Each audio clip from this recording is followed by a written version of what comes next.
Joining us on the line is Congresswoman Lauren Boebert. She is a current Congresswoman for Congressional District 3 in Colorado, and she's running in Congressional District 4. Congresswoman, thanks so much for joining us. Jeff, it is wonderful to be with you this morning. I'm actually on the western slope, and I am in this storm that's headed east. We're getting a live weather report, too, from the Congresswoman. I will tell you this.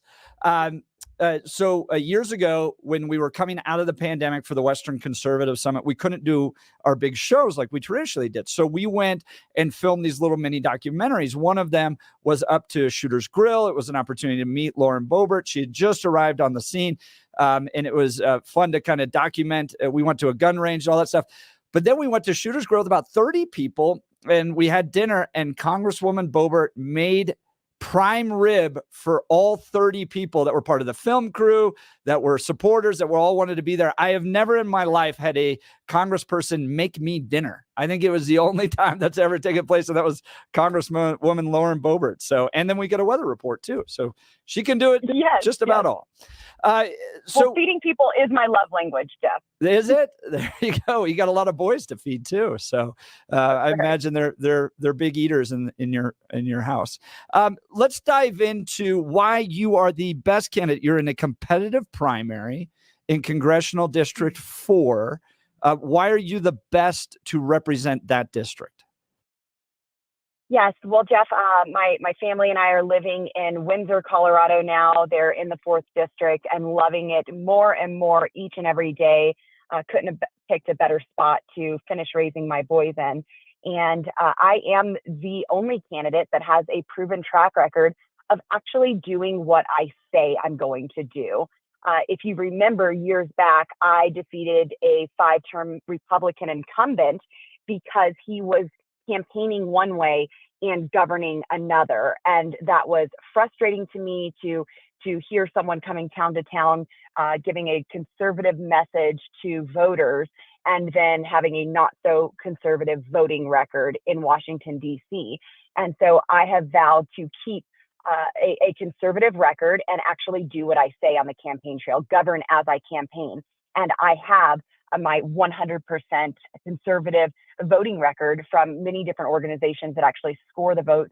And a lot of people can get out there and talk about what they would do, want to do, could do, but I'm the only one who's actually doing it. I'm the one leading the fight to secure the border. I have passed amendments to defund sanctuary cities.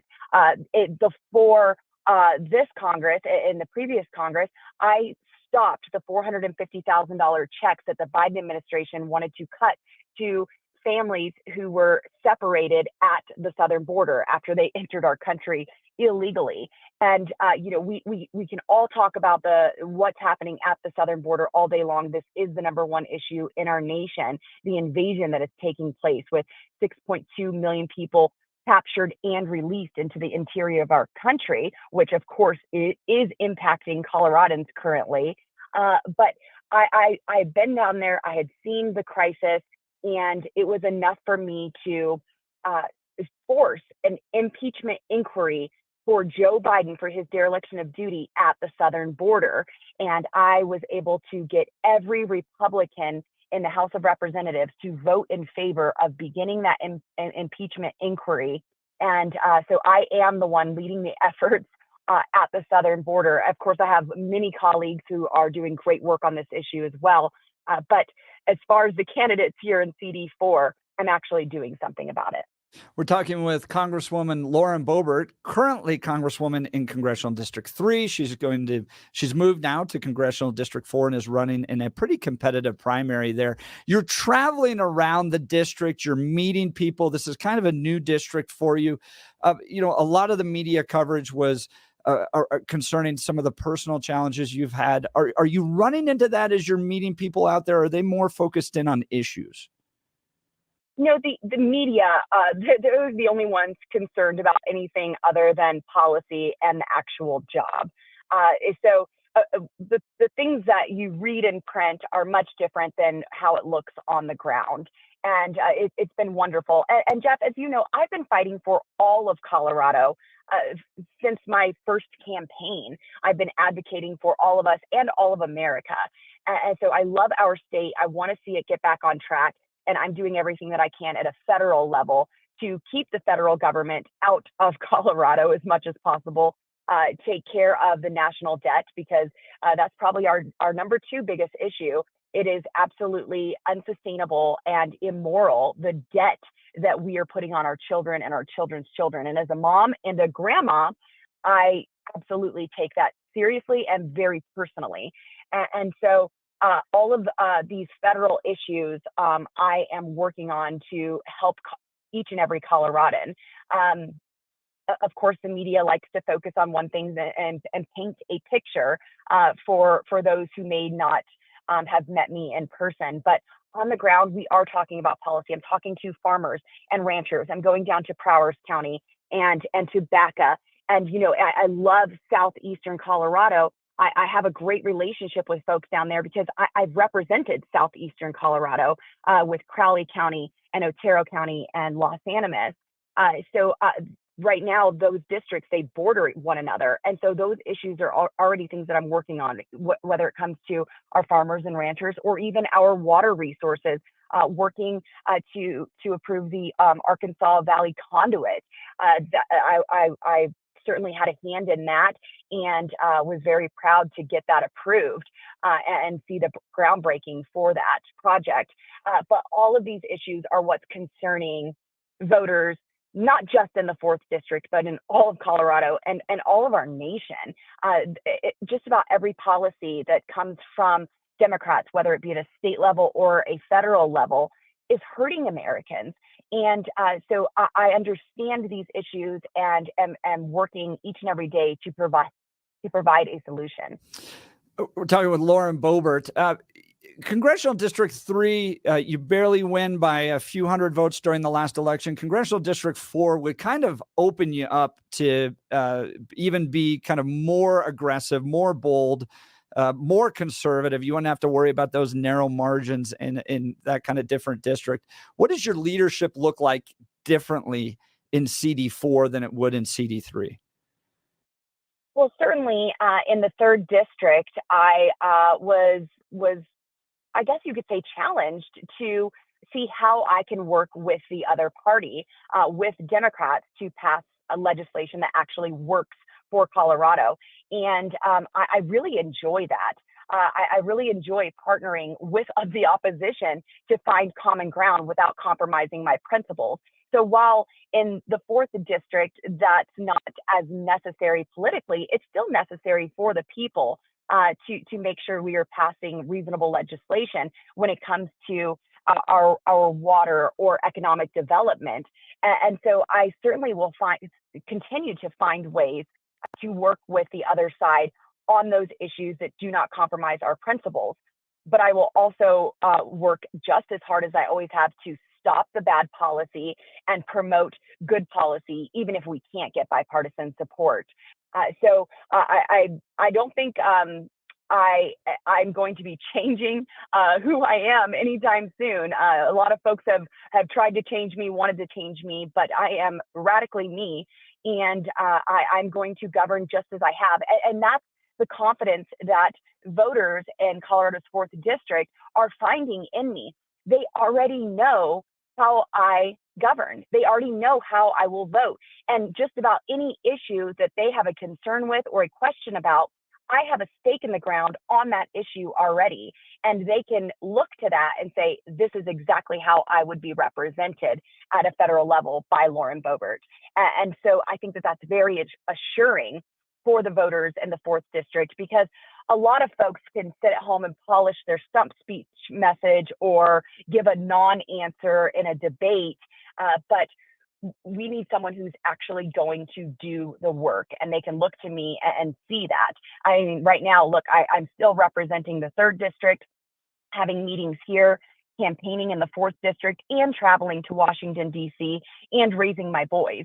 And so there's all of this that's already going on, and folks can see, wow, she's kind of covering 80% of Colorado's landmass here and still doing a good job. That is a lot. It's a lot of work, especially when you have kids and, you're trying to be a good mom and you're pouring to them, and even a grandmother, which is just amazing to me because I feel like you're younger than me and I can't believe I would be a grandparent at this point in my life. But I'm just happy that life won in that scenario. There you go.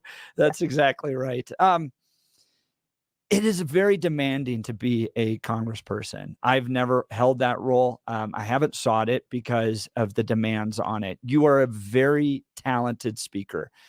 You were top-rated speaker at the Western Conservative Summit 2 years in a row. What is it about direct constituent services, about leading an office that appeals to you as opposed to just hitting the speaking circuit?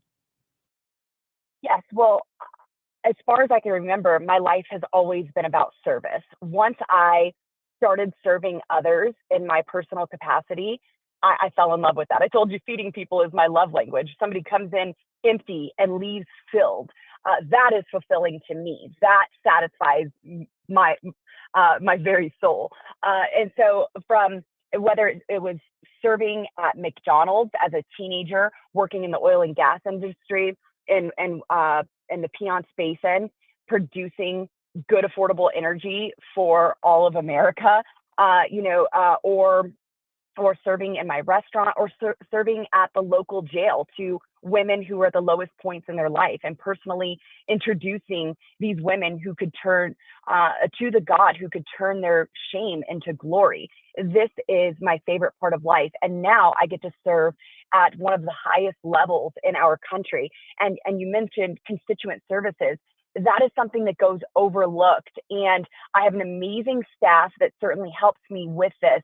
But helping seniors and our veterans and those who are having problems with federal agencies like the IRS, this is one of the main parts of my job. And getting people back the benefits that they're owed, or helping cut through the red tape, or getting life-saving procedures through the VA accomplished for those who are put on wait lists. This is the most rewarding part of my job. And so it's not just about speaking, but there's a lot of passion in what I'm doing. And so that's why when I'm on a stage or in front of a crowd, you hear a good message, because I believe in what I'm doing and I care for the people that I'm serving, and that passion comes out. It's not robotic. It's not planned. It's not scripted. I don't think, Jeff, you've ever seen me on stage with a scripted speech, and it's because it flows from within me out to the hearers of the audience, because these are the people that I'm fighting for each and every day. Representative Boebert, Bill Thorpe here. Got a question about our looming government shutdown in theory that's coming on Friday. So far, every time this deadline has approached, both the Republicans and Democrats have pretty much kicked the can down the road. Are we expecting another can kick at the end of this week? And what is preventing both sides from coming to a longer-term agreement? While I am not in favor of kicking the can, I do believe that's what's going to happen. I am of the mindset, if our southern border is wide open and we are not working on a deportation plan for the more than 8 million people who have come into our country illegally, then we need to shut our government down and not fund an administration that is allowing this invasion to take place. I don't think that's going to happen. Unfortunately, we have a lot of Republicans who would rather partner with Democrats to kick the can with a continuing resolution and continue Nancy Pelosi's spending levels and policies from the last Congress. Let's talk a little bit about Donald Trump, likely to be the next Republican nominee. We do have Nikki Haley in town today, and she's going to be joining us a little bit later for a possible interview that will play tomorrow. It'll be taped because she gets in a little bit later today. But all right, Donald Trump becomes president. You have a close relationship with him. You've been working with him. You've been a supporter and a fan with him. What does your support and your leadership in CD4 look like with a Donald Trump in the White House? Oh, I think it's going to be very, very powerful for America. President Trump needs his A-team serving in office when he gets into office, so we can quickly reinstate his policies, his previous policies, as well as new policies to undo the destruction that the Democrat Party has caused with their legislation or executive orders from Joe Biden. So I am a supporter of President Trump. He did amazing things for our country, and he's going to continue to do amazing things for our country. Look what he's going through, not because he has to or wants to necessarily. It's truly because he wants our country to be excellent. He wants to make America great again. And that's exactly what he will do. And I'm excited looking at the future to be in partnership with him. Since I've been in office, I have been contending against Joe Biden and his policies, or Nancy Pelosi and her policies. And I'm excited to get someone in the executive who actually loves our country and will do everything to protect and defend her people. Let's dive into it. Two of the other congressional races, you have CD5, which is down in Colorado Springs, and then CD3, where you just left. Give us kind of a read on those districts. Do you think, especially CD3, I just couldn't imagine Colorado only having 2 Republican Congress people. Like, I'm like, no way. Right. Where are we where that became like acceptable? Do you think CD3 remains Republican? How do you feel about the Colorado Springs race? And what do you think happened with Ken Buck and Doug Lamborn? I mean, all of a sudden we have 3 open races in the state of Colorado. I don't think this has ever happened. Mm-hmm. And it seems like, what's your read on what happened there? Well, we'll start with CD3. I believe that we are going to keep that seat. The dark money and the Hollywood money flow stopped the moment I announced that I was running for CD4. So is that a badge of honor for you? Like, they really don't like me. The crazy left, the Marxists, they really don't like me and go after me a lot. I mean, well, yeah, they go after who's effective, and right. You're going to see that in the primary as well. In the primary, I will be the one who's attacked by the other candidates because I am effective. And I don't say that boastfully. It's just how it works. You're not going to go after someone who is not a threat to you. And so the Democrats certainly have gone after me since before I was elected, and they have not stopped. They've geared it up. I just wish I could raise as much money on my name as the Democrats do. That would be nice. But with Colorado, we'll keep the 5th. That's a strong conservative district, strong Republican district. We'll keep that.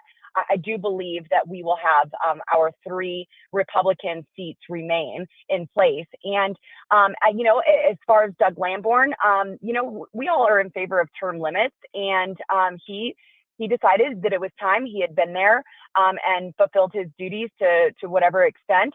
And so, I certainly wish him the best. And Ken Buck, a lot of folks are frustrated with him, but he wrote my favorite political book, Drain the Swamp.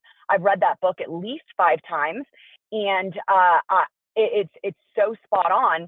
I think that maybe Ken needs a copy and just to read it again, but I'm not sure exactly what happened there. Regardless, CD4 will be properly represented. The way Ken Buck started was right, and CD4 deserves conservative representation that will not compromise and will not fail them. And that's exactly what I will give them. How do you keep the DC swamp from getting a hold of you? Jesus. I mean, really, you have to have strong faith in Washington, D.C. and understand your purpose, understand that God's grace, his anointing can take you farther than your character ever can. This has never been about me, my strength, and my ability. It is what God has called me to. And he's always going to call his people to something that is bigger than themselves. So you have to have faith. So you have to put your trust in someone bigger, and I have my trust in him. And so that is how I remain strong in Washington, D.C. It's not without flaw, But, you read chapter 11 of Hebrews, and, a lot of God's people who accomplished really big things had flaws, and God did not edit their stories. In the Hebrews Faith Hall of Fame, Hebrews chapter 11, God lists out the people who by faith accomplished great and mighty works for God's people. And you had murderers in there, adulterers, prostitutes. You had Gideon, who I guess was pretty depressed. He's like, I'm the least of the least, and just, kind of a whiny little guy. And look, God called him a mighty man of valor. And so God chose not to edit his children's stories, I believe, to encourage each and every one of us that our mistakes and flaws do not define us. He can still work mighty things through us. And so that is how I keep the DC swamp from taking me. And then, of course, coming back to Colorado and being with the great people in our state. You cannot properly represent someone if you don't spend time with them. And the majority of my legislation comes from small roundtable meetings in small rural counties. And that's who I have been fighting for nearly 4 years. And that's who I'm going to continue fighting for. Of course, we have Douglas County, that is, a very suburban area, but an urban area. But we have 20 other counties in the 4th district that are rural and need a strong voice to represent them and fight for them, and bring legislation to committees that will provide economic development and more water storage in Colorado to stand up for our farmers, our ranchers. Look, I have legislation to take the wolves off the endangered species list, because guess what? They aren't staying where they were released. Wolves don't understand arbitrary boundaries, and they are coming all over Colorado. They're skiing in Beaver Creek, I think, at this point. Right, yes. And, and most of Colorado did not want wolves. We understand this predator is only going to hurt Colorado, our farmers, our ranchers, our livestock, our deer population, our elk population. And so this negatively impacts that. So listen, I tell folks, I think in this age of identifying however you want, we all just need to start identifying as trappers and go and gather these wolves up ourselves and release them into Denver and Boulder, because they're the ones who wanted them anyway. Now, Representative Boebert, want to bring this back and kind of close the circle. Talk to us about, now that you're in CD3, talking to the voters. CD4. CD4. I apologize. I was doing that. There's too many numbers, man. There are way too many numbers, and it's early. What I'm looking at is, so you made the switch, and what I want to know is, what are you talking to and what are you hearing from the new constituents in 4 that are similar to 3, but also what are the differences that you're discovering in those two populations? Yes, well, the crops are different in CD4 in eastern Colorado. Even the energy that is developed in eastern Colorado is different than the West, but the values are still the same. And that's exactly what I'm seeing from everyone that I am meeting, and even folks that I've known that I'm talking to in eastern Colorado.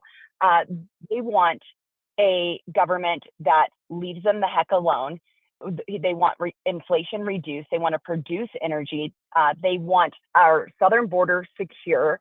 Our farmers and ranchers want to be able to go out and do the jobs that they've been doing for generations, and protect their private property rights. Moms and dads want government out of schools. One of my very first commitments to Colorado in my contract with Colorado was to work to defund the Department of Education. And I had amendments to line item veto some of these woke programs, or diversity, equity, and inclusion officers, or whatever it may be, that is wasteful spending that we don't need to spend tax dollars on.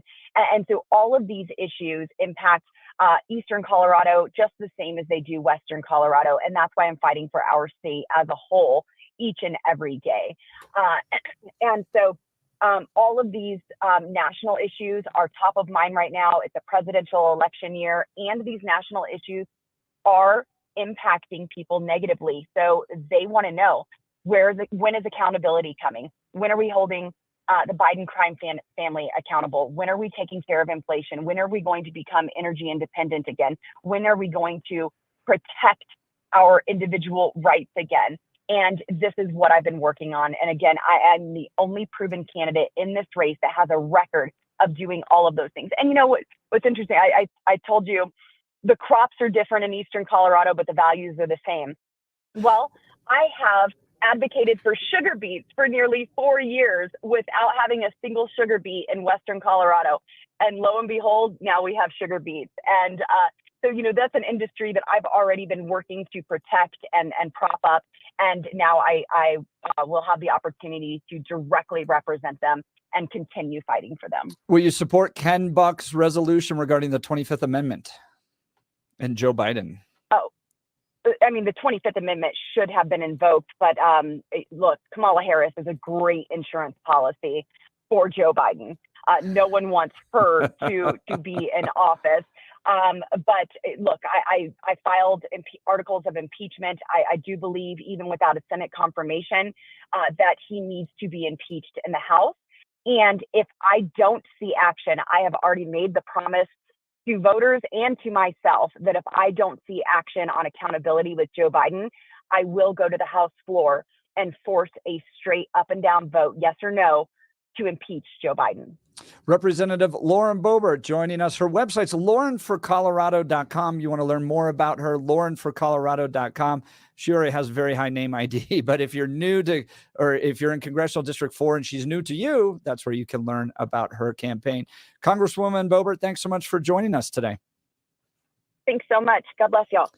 Jeff and Bill, weekday mornings from 6 to 10 on News Talk 710, KNUS.